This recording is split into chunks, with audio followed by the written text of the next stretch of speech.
Hey guys, कैसे हैं आप लोग। My name is Sandeep Mishra. I am your G educator. और आज हम एक न्यूज़ की बात करेंगे गाइस। तो ऐसी बहुत सारी बातें मुझे सुनने में आ रही हैं, या बच्चे मुझे कॉल करके बोल रहे हैं कि सर, हमने सुना है कि भारत सरकार, गवर्नमेंट ऑफ इंडिया, सरकारी बैंकों को प्राइवेट करने जा रही है, पब्लिक सेक्टर बैंक को प्राइवेट सेक्टर बैंक में कन्वर्ट करने जा रही है। तो क्या ये सही न्यूज़ है? और मतलब ऐसा नहीं है कि आप केवल सुन रहे हो, आपने न्यूज़पेपर में ही पढ़ा, बहुत सारे आर्टिकल पढ़े आपने, और मैं भी सर्च कर रहा था। तो देखो, मेरा ओपिनियन क्या है मैं आपको बता दूं। मैं अपना ओपिनियन बता रहा हूँ। ना तो मैं सरकार हूँ, गवर्नमेंट हूँ, और ना मैं भगवान हूँ। हम इंसान हैं, है ना। तो मेरा ओपिनियन क्या है इस मामले में, मैं उसके बारे में बात करूंगा। देखिए, सबसे पहले आपको दो चीज़ें समझनी होती हैं। एक समझना होता है डिसइन्वेस्टमेंट क्या है, और एक प्राइवेटाइजेशन क्या होता है। आपको ये समझना होगा, ठीक। तो इस फाइनेंशियल ईयर के स्टार्टिंग से ही भारत सरकार ने बोला था कि वो डिसइन्वेस्टमेंट करेंगे। करीब 20 सरकारी कंपनियों में वो डिसइन्वेस्टमेंट करने वाले हैं। तो डिसइन्वेस्टमेंट का मतलब क्या होता है गाइस? डिसइन्वेस्टमेंट का मतलब होता है कि भारत सरकार अपनी ही कंपनी में अपना ही शेयर बेच देगी। इससे गवर्नमेंट को पैसा मिलता है काम करने के लिए। जैसे एनटीपीसी, मान लीजिए एनटीपीसी में सरकार की 100% स्टेक है, शेयर है। गवर्नमेंट ने क्या किया? 20% शेयर बेच दिया। इससे गवर्नमेंट को पैसे मिलते हैं।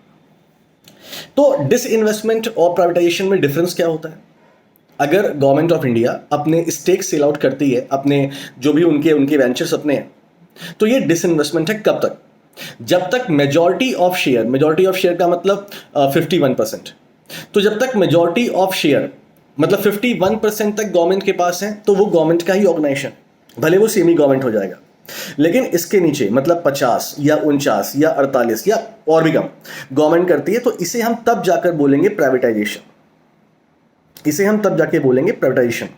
तो पहली बात तो मैं अभी बैंक की बात ही नहीं कर रहा हूँ। मैं केवल बात कर रहा हूँ सारे सरकारी कंपनीज की, जो भी न्यूज़ में आ रही हैं कि ये प्राइवेट हो जाएंगी। तो ये प्राइवेट नहीं होने वाली हैं, ये डिसइन्वेस्टमेंट होने वाली हैं। मतलब गवर्नमेंट डिसइन्वेस्टमेंट करने वाला है, पहली बात।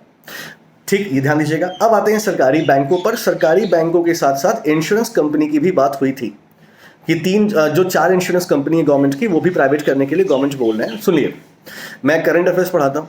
अभी मेरे ख्याल से 1 महीना बीता होगा। भारत सरकार अपने जो 4 इंश्योरेंस कंपनी है, बेसिकली जैसे NICL है, NICL नहीं, NICL है, UICL है, ओरिएंटल इंश्योरेंस है, इन सबको भारत सरकार मर्ज करने वाली थी। लेकिन भारत सरकार ने इसको मर्ज नहीं किया, अभी रोक दिया। गवर्नमेंट ने बोला कि हमारा मर्ज करने का कोई भी अभी सीन नहीं है। अच्छा, उसके पहले हमारे देश में करीब आपने ध्यान दिया होगा, हमारे देश में करीब 18 सरकारी बैंक काम कर रहे थे। गवर्नमेंट ऑफ इंडिया ने सबको मर्ज कर दिया। अभी राइट नाउ हमारे देश में 12 सरकारी बैंक हैं, ठीक। तो न्यूज़ ये आ रही है कि गवर्नमेंट ऑफ इंडिया, ये central bank of India, Indian overseas bank, bank of Maharashtra, इन जैसे बैंकों को प्राइवेट करने वाली है। तो गाइज, एक बात तुम लोग समझना बहुत ध्यान से, सेंट्रल बैंक ऑफ इंडिया बड़ा बैंक है। सेंट्रल बैंक ऑफ इंडिया बड़ा बैंक है, उसको प्राइवेट गवर्नमेंट कैसे कर सकती है? एग्जैक्टली में क्या हुआ है मैं आपको बता रहा हूँ, सुनिएगा बहुत ध्यान से मेरी बात। हमारे जब नरेंद्र मोदी गवर्नमेंट आई, तो दैट टाइम पर हमारे देश में जो सरकारी बैंक थे, उनको वो काफ़ी लॉस में थे, उनका NPA काफ़ी बढ़ गया था। और अगर आप लोग थोड़ा बहुत फाइनेंस समझते हैं, तो आपने बेसल नॉर्म्स पढ़ा होगा। बेसल कमेटी का एक नॉर्म्स है, और बेसल कमेटी के हिसाब से कुछ एक शर्त थी कि भाई सभी बैंक को कैपिटल इतनी होनी चाहिए।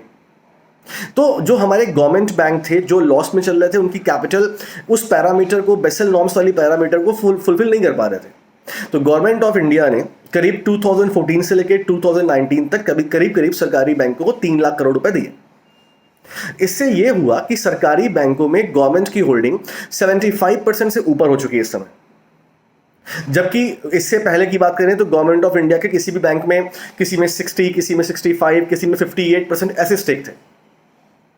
तो गवर्नमेंट के स्टेक बढ़ चुके हैं, इसीलिए गवर्नमेंट ऑफ इंडिया अगर करेगी भी, तो गवर्नमेंट ऑफ इंडिया अपना स्टेक सेल करेगी। गवर्नमेंट ऑफ इंडिया अपना डिसइन्वेस्टमेंट करेगी तो।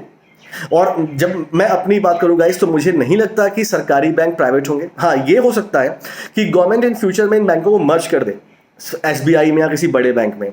लेकिन मेरी जो फीलिंग है, जो मैं इकोनॉमिक्स को समझता हूँ, मुझे नहीं लगता कि गवर्नमेंट प्राइवेट बैंकों को सरकारी करने वाली है, अरे सरकारी बैंकों को प्राइवेट करने वाली है। मुझे ऐसा नहीं लगता है।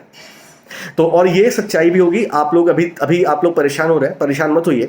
ये मेरा वचन है आपसे कि ऐसा नहीं होने वाला है, पहली बात।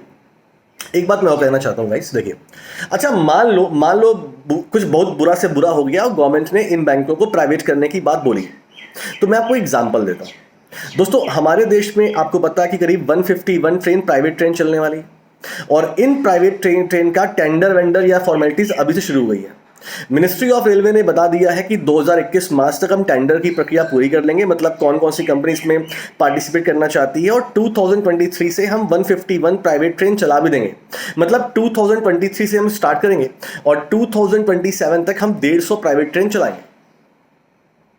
तो वैसे ही बेटा, इतना बड़ा डिसीजन बैंक का है, तो अगर गवर्नमेंट ऑफ इंडिया इन सरकारी बैंकों को प्राइवेट करेगी ना, तो गवर्नमेंट ऑफ इंडिया को भी टेंडर ना भी निकाले तो कौन कौन से पार्टनर्स हैं। अभी रिजर्व बैंक ऑफ इंडिया अभी तक काम में लग गया होता, और आज से वो काम में लगेगा तो कम से कम 1 साल वो लेगा प्राइवेट करने में, 1 साल 2 साल लगेगा अगर आज से काम स्टार्ट होगा।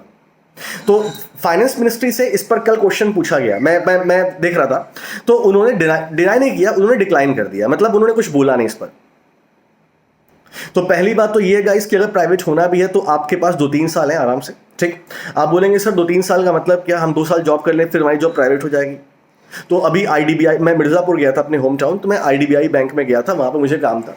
तो वहाँ के मैनेजर से मैंने ये क्वेश्चन पूछा कि सर अभी तो आपका बैंक प्राइवेट में आ गया, प्राइवेट लिस्ट में आ गया, तो क्या आप लोग के जॉब पे कोई फ़र्क पड़ा? तो उसने बोला कि कोई फ़र्क नहीं पड़ा है सर, हमारी जॉब जैसे चल रही थी वैसे चल रही है, हमारी सैलरी गवर्नमेंट के हिसाब से आती है।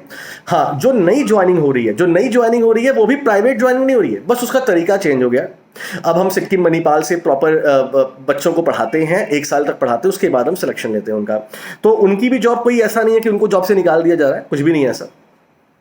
तो अगर आपकी जॉब आज लग जाती है या 1 साल में लग जाती है, और आपके जॉब लगने के बाद ये बैंक प्राइवेट होते हैं, तब भी आपकी जॉब, आपकी सैलरी सरकारी रहेगी, आपके बाद जो आएंगे वो मे भी शायद प्राइवेट हो। हालांकि हमें ये सब बात करनी नहीं चाहिए, बिकॉज ऐसा कुछ भी नहीं होने जा रहा है। ये मैं आपसे बता रहा हूँ, इसलिए परेशान ना हो और अपनी तैयारी को सही दिशा दें। Thank you so much guys, अपना ख्याल रखें।